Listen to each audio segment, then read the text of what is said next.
एक बार जोरदार नारा लगाएंगे, भारत माता की, भारत माता की। अरविंद केजरीवाल, आम आदमी पार्टी। विधानसभा में भी तेज तर्रार तरीके से हमला करना हो बीजेपी के ऊपर तो भी मुखरता से बोलती हैं। यहां भी उन्होंने अपनी बात रखी और इनसे सारे विधायकों को डर के रहना चाहिए। डर के रहते हैं ना, क्योंकि नहीं तो फिर बोलने का समय नहीं मिल पाएगा, वहां चेयर पे ही बैठे। तो इस पार्टी का गठन हुआ 26 नवंबर 2012 को और उस दिन संविधान दिवस के रूप में हम लोग मनाते हैं इसको।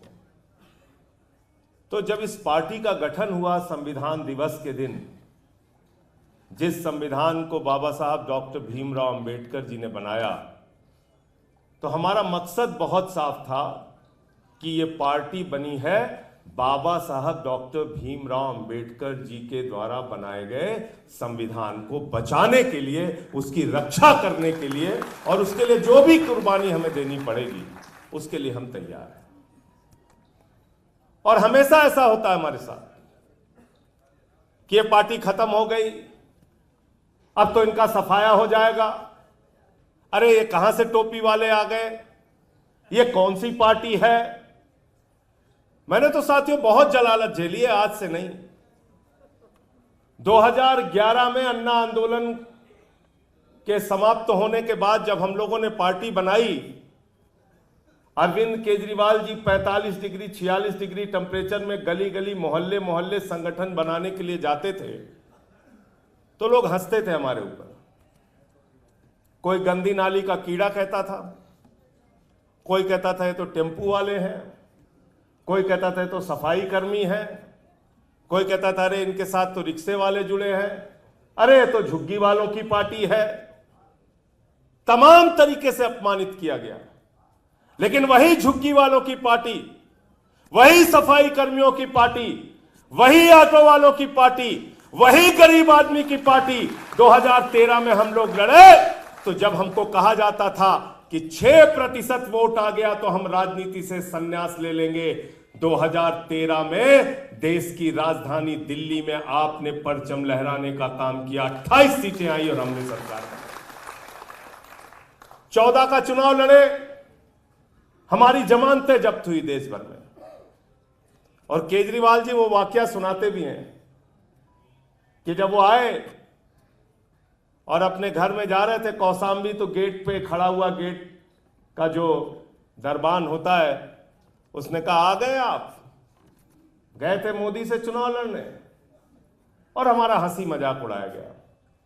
और ये कार्यकर्ता जो आगे बैठे हैं, जिन्होंने 15 के चुनाव का प्रचार किया होगा, बहुत सारे लोग दरवाजे बंद कर लेते थे, कोई घर के सामने कुत्ता छोड़ देता था, कोई भगोड़ा कहता था, कोई कुछ कहता था। उस विषम परिस्थितियों में भी आपने लड़ाई लड़ी और हिंदुस्तान की आजादी के बाद सबसे बड़ा रिकॉर्ड बनाया, 70 में से 67 सीटें आई। और तब भी कहा गया था पार्टी खत्म हो गई, साफ हो गई, ये पार्टी कहा जा रहा था, पूरे देश में इनकी जमानत जब्त हो गई कहा जा रहा था। और आपने, मुझे याद है 2015 का चुनाव, झारखंड जीत के आए थे, देश का चुनाव जीत के आए थे, महाराष्ट्र का चुनाव जीत के आए थे, हरियाणा का चुनाव जीत के आए थे। प्रधानमंत्री जी अहंकार से लबरेज थे, इसी रामलीला के मैदान में खड़े हुए कहने लगे ये केजरीवाल तो बदनसीब है, मैं नसीब वाला हूं, मुझे वोट दे देना। और हमारे कार्यकर्ता रोए थे वो बात सुन के। कई लोगों ने टीवी बंद कर दिया था और कहा था मोदी जी इतना अहंकार अच्छा नहीं है, केजरीवाल को बदनसीब बोल रहे हो। और ये हालत की, दिल्ली के लोगों ने ये हालत की कि जो 2014 में इतने बड़े मैंडेट के साथ, इतने बड़े जनादेश के साथ प्रधानमंत्री जीत के आए थे, उनको दिल्ली के अंदर स्कूटर पार्टी बनाने का काम आपने किया। 3 विधायक उनसे, 3 विधायक आए। 2017 का चुनाव हम लोग लड़े, पहला चुनाव था पंजाब में, 20 सीटें वहां पे आई, सहयोगियों की 2 सीटें, 22 सीटें वहां आई। एमसीडी का चुनाव लड़े, दिल्ली में अच्छा प्रदर्शन नहीं हुआ। 19 का चुनाव लड़े, 19 के चुनाव में भी हम लोग हार गए। और जब 2020 में चुनाव लड़े तो फिर से दिल्ली की जनता ने, कार्यकर्ताओं ने, पार्टी के लोगों ने मेहनत करके 62 सीटें, 70 में से 62 सीटें आपने हासिल की। मैं ये बातें इसलिए बता रहा हूं कि भारत की राजनीतिक इतिहास में शायद कोई पार्टी ऐसी नहीं होगी जिसने इतना उतार चढ़ाव अपनी जिंदगी में देखा होगा जितना आम आदमी पार्टी ने देखा है। इसके लिए सबसे ज्यादा बधाई के पात्र आप लोग। आपने कभी साथ नहीं छोड़ा, हमारे कार्यकर्ताओं ने साथ नहीं छोड़ा, भूखे रहे, प्यासे रहे, लेकिन साथ खड़े रहे। अन्ना के आंदोलन में भी साथ खड़े रहे, 13 के चुनाव में भी साथ खड़े रहे, 14 के चुनाव में भी साथ खड़े रहे, 17 में भी खड़े रहे, 15 में भी खड़े रहे, 19 के चुनाव में खड़े रहे। और संकट के समय में ही मित्रों की पहचान होती है, संकट के समय में ही दोस्तों की पहचान होती है। यह सबसे मुश्किल का वक्त है पार्टी के लिए, जब हमारे पार्टी के मुखिया अरविंद केजरीवाल जी जेल में है, एक ऐसे शिक्षा मंत्री जिसकी पूरी दुनिया में तारीफ होती है, मनीष सिसोदिया जेल में है, एक ऐसे स्वास्थ्य मंत्री जिन्होंने मोहल्ला क्लिनिक का मॉडल दिया, जेल में है। मुझे 6 महीने उठा के जेल में रखा। हमारा भाई ऋतुराज यहां पे कह रहा था कि 13 सांसद हैं हमारे, हम डील करना चाहें तो कभी भी कर सकते हैं। एक एक सांसद वाले कैबिनेट मंत्री बन गए। ये आम आदमी पार्टी है, आंदोलन के कोख से निकली हुई पार्टी है। हम यहां लीडर बनने आए हैं, डीलर बनने नहीं आए। हम यहां लीडर बनने आए, हम कार्यकर्ता बनने आए हैं, हम लोगों के लिए काम करने आए हैं। हम डीलर बनने के लिए नहीं आए हैं। डीलर शिंदे की पार्टी में है, डीलर अजीत पवार के साथ हैं। ये आम आदमी पार्टी है। हम लोग यहां पर एक कार्यकर्ता की तरह इनसे लड़ेंगे और तब तक लड़ेंगे जब तक इनको हरा नहीं देंगे। इतना अहंकार देश के प्रधानमंत्री को। 400 पार, 400 पार, 400 पार का नारा दिया। कितनी सीटें आई? 240। और किन परिस्थितियों में? सारा का सारा मीडिया मोदी जी के साथ, चुनाव आयोग मोदी जी के साथ, पुलिस मोदी जी के साथ, सीबीआई मोदी जी के साथ, ईडी मोदी जी के साथ, income tax department Modi ji के साथ, पूरा तंत्र मोदी जी के साथ, सब कुछ मोदी जी के साथ था। लेकिन बावजूद इसके देश की जनता ने कहा हम तुमको 300 नहीं, 400 नहीं, 240 पे रोकेंगे, 272 भी नहीं देंगे। मैंने तो पूरे चुनाव में एक ही नारा दिया। जो लोग कह रहे हैं 400 पार, 400 पार, 400 पार, जनता कह रही है तड़ी पार, तड़ी पार, तड़ी पार। और कैसी पार्टी है ये? कितनी खतरनाक पार्टी है ये? कितना जहर, कितनी नफरत भरी है इनके मन में।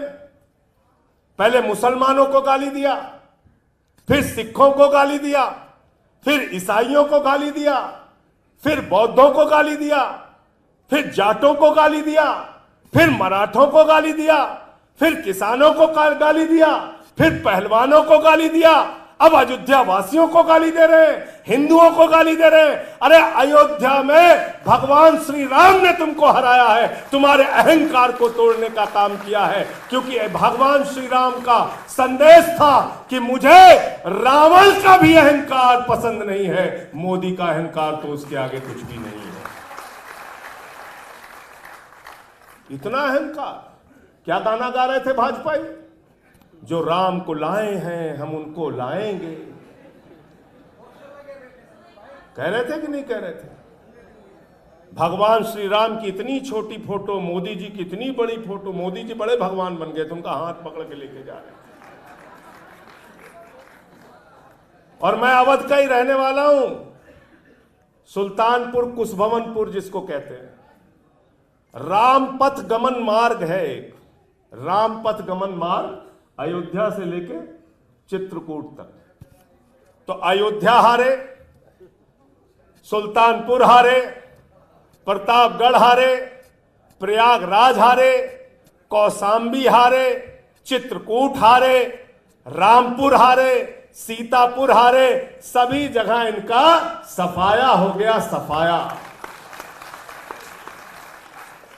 और मैं कहता था चुनाव के पहले कि भाजपाइयों हर जगह भ्रष्टाचार करना, प्रभु श्री राम के मंदिर में चंदा चोरी मत करना। मैंने समझाया था भाजपाइयों को, मैंने कहा था भाजपाइयों, अगर हमारे गांव में कोई मंदिर का पैसा खा लेता है, पूरे सारे लोग मिलकर उसका बहिष्कार करते हैं। अयोध्या के लोगों ने देखा भगवान श्री राम के नाम पे लोग चंदा चोरी कर रहे हैं, वहां से इनका सफाया करने का काम किया। बोले चंदा चोरों की खैर नहीं है, चंदा चोरों की खैर नहीं। क्या कह रहा था इनका एक प्रवक्ता? कहता है भगवान जगन्नाथ जो है वो नरेंद्र मोदी के भक्त है। संबित पात्रा ने कहा, गलत तो नहीं कह रहा हूं मैं, कहा ना, कहा, कहने लगा भगवान जगन्नाथ नरेंद्र मोदी के भक्त है। मैं उड़ीसा में रहा हूं, उड़ीसा के लोग जो है हमारे, वो कहते हैं जगत रो नाथ हो, जगन्नाथ हो, पूरे जगत के नाथ है भगवान जगन्नाथ। और मोदी जी कह रहे हैं, उनकी पार्टी कह रही भगवान जगन्नाथ मोदी जी के भक्त हैं। नड्डा साहब ने कहा, नड्डा साहब ने कहा, अरे मोदी जी तो देवताओं के देवता हैं, और सब कुछ छोड़ दीजिए। मोदी जी ने कहा मेरा जन्म बायोलॉजिकल नहीं हुआ है, मैं अवतार हूं, अवतार। बताइए आप, यहां आतिशी जी बैठी हैं। अब अगर मान लीजिए पानी से संबंधित कोई समस्या हो गई, तो हम तो आतिशी जी को खोजेंगे ना, हाड़ मास का एक व्यक्ति चाहिए जिससे हम बात करें। स्वास्थ्य से संबंधी अस्पताल की कोई समस्या हो गई, तो हम हाड़ मास का कोई बना हुआ आदमी सौरभ भारद्वाज जैसा खोजेंगे। अब मान लीजिए अवतार होते तो हम इनको कहां खोजते? अब हम लोग जाएंगे प्रतिनिधि मंडल लेके, सांसदों का हमारे साथ संदीप पाठक होंगे, सब लोग मिलके जाएंगे कि भाई किसानों को एमएसपी दो, किसानों को एमएसपी दो। बोले भगवान से तो आप मिल ही नहीं सकते, वो तो अवतार है, जब मन होगा उनका आएंगे। तो प्रधानमंत्री जी हमारे अवतार हैं, अवतार है। 240 पे रुक गए हैं। और आज मेरी बात नोट कर लेना, एक सरकार एनडीए की चली थी 13 दिन, दूसरी चली थी 13 महीने, उससे पहले मोदी जी की विदाई होनी है। मोदी जी बैसाखी सरकार लेके चल रहे हैं, विदाई होना तय। अभी से फूफा लोग नाराज होना शुरू हो गए, फूफा लोगों की नाराजगी शुरू हो गई। बोले काहे नाराज? बोले कुछ दिए नहीं। बोले क्या नहीं दे? बोले एक को मच्छी दे दिया, एक को जहाज दे दिया। तो बोले जहाज तो अच्छा होता है। बोले जहाज तो है ही नहीं भारत सरकार के पास। तो बोले किसके पास? बोले सब प्राइवेट वाले लेके चले गए, टाटा वाले। तो बोले जहाज में हवाई अड्डा तो होगा। बोले नहीं, तो अडानी लेके चला गया। तो जहाज विभाग किसी काम का नहीं, मच्छी विभाग किसी काम का नहीं। तो आप बताइए, एक को दे दिया मच्छी विभाग, एक को दे दिया जहाज विभाग, जिसमें कुछ है ही नहीं। ना गृह दिया, ना रक्षा दिया, ना वित्त दिया, ना विदेश दिया, ना वाणिज्य दिया, ना रेल दिया, ना सड़क दिया, ना कृषि दिया, ना शिक्षा दिया, ना स्वास्थ्य दिया, ना दूरसंचार दिया। सिर्फ झुंझुना मंत्रालय दिया, झुंझुना मंत्रालय। तगड़ी नाराजगी चल रही है। मैं तो समझा रहा हूं टीडीपी वालों को और जेडीयू वालों को भी कि भैया सब कुछ करना, स्पीकर अपने पास रखना, वरना कितनी पार्टी ये लोग तोड़ेंगे। ये लोग मतलब मैंने तो अब तक सुना था सोना चोर होते हैं, बाइक चोर होते हैं, कार चोर होते हैं, सब पार्टी चोर है। पार्टी चोर, पार्टी चोर है। तीर कमान चुरा ली उद्धव ठाकरे की, घड़ी चुरा ली शरद पवार की, यहां आए थे झाड़ू चुराने दिल्ली में, झाड़ू मार मार के हमारे कार्यकर्ताओं ने इनको ठीक किया।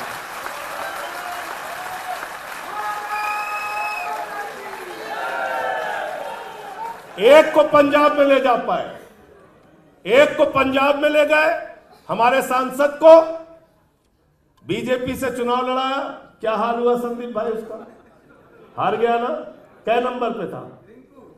दूसरे कि तीसरे नंबर पे पहुंचा दिया जनता ने। एक यहां पे गए थे हमारे मंत्री जी, उनको कितना वोट मिला भाई? 5000 वोट सांसदी के चुनाव में मिला। इसलिए मैं कहना चाहता हूं, इस पार्टी का एक रिकॉर्ड बहुत तगड़ा है। ये पार्टी जो छोड़ता है, कहना तो नहीं चाहिए, लेकिन उसका सफाया हो जाता है। हमारी शुभकामनाएं इन लोगों के साथ, लेकिन कुछ हम कर नहीं पाएंगे, ईश्वर न्याय करता है। यह हुआ है। आप उठा के देख लेना, मैं नाम नहीं लूंगा, आप अपने दिमाग से खुद सोच लेना आज जाके। जिसने ने भी, वो देखो पीछे से नाम ले लिया, पीछे से नाम ले लिया, मैं किसी का नाम नहीं लूंगा। तो मैं सिर्फ ये कहना चाहता हूं, ये पार्टी चोर लोग हैं, और ये मैं तो बार बार कहता हूं, हमारे आपस के मतभेद होंगे, कमरा बंद करेंगे, खुद झगड़ा कर लेंगे, एक दूसरे को सुना लेंगे। संजय सिंह आपका ये ठीक नहीं लगता, ठीक है भाई, सही कर लेंगे। आपकी ये चीज पसंद नहीं है, ऐसे कर लो, ऐसे कर लो, सब सुन लेंगे सारे हमारे जितने लीडर हैं, क्योंकि हम परिवार हैं। लेकिन हमारे परिवार के सदस्य को, भाइयों में कई बार गांव में दीवार खड़ी हो जाती है कि नहीं, झगड़ा होता है भाइयों में आपस में। लेकिन अगर पड़ोसी कोई लाठी लेके आता है तो दोनों भाई मिल के मारते हैं उसको। होता नहीं होता? बताओ, होता है कि नहीं होता है? तो हम आपस में जो भी मतभेद होगा, जो भी बातचीत होगा, जो भी एक दूसरे से गुस्सा नाराजगी होगी, हम बैठेंगे घर के अंदर, उस सारी नाराजगी को दूर करके, गले मिलके। लेकिन अगर कोई हमारे नेता अरविंद केजरीवाल को आंख दिखाने के लिए आएगा, तो सीना तान के उसके लिए लड़ने के लिए आगे चलेंगे, और उसमें हम कभी पीछे हटने वाले। वादा है ना इस बात का? वादा है। तो जैसे 15 जीते, जैसे 20 जीते, वैसे ही 25 में अपना परचम लहराना है। 13 में भी आप जीते थे, 13 का तो सबसे मुश्किल चुनाव आप जीते थे। 13, 15, 20, अब की 25, उसी तरीके के विजय को आपको हासिल करना है। आप सबका सर झुका के मैं नमन करना चाहता हूं, आपकी मेहनत का, आपके जज्बे का, जिस मुसीबत की घड़ी में आपने हमारा साथ दिया है पार्टी के। और मैं तो जब जेल में था तो टीवी देखता रहता था, कभी किसी को घसीट के लेके जा रहे हैं, कभी किसी को लाठी से पीट रहे हैं, कभी किसी, और उस दौरान भी मतलब मुझे तो ये लगता था कि अभी मैं जेल तोड़ के बाहर आपके आंदोलन में आ जाऊं, ऐसा महसूस होता था। क्योंकि साथ लड़े हैं तो कभी कभी लगता था कि आज देखो अरविंद जी को गिरफ्तार कर लिया और मैं नहीं हूं। तो ये बहुत अच्छी बात है अपने परिवार की, कि हम लोग मुसीबत के समय में एक साथ रहते हैं। आप सबको ढेर सारा प्यार, ढेर सारा आप लोगों के जज्बे को सलाम, बहुत बहुत सलाम, बहुत बहुत। और इस चुनाव का संदेश, एक संदेश और भी है कि नफरत की बुनियाद पे हिंदुस्तान नहीं बनेगा, मोहब्बत की बुनियाद पे हिंदुस्तान आगे बढ़ेगा। हम न पाकिस्तान हैं, न तालिबान हैं, हम हिंदुस्तान हैं, हम मिल के रहना चाहते हैं।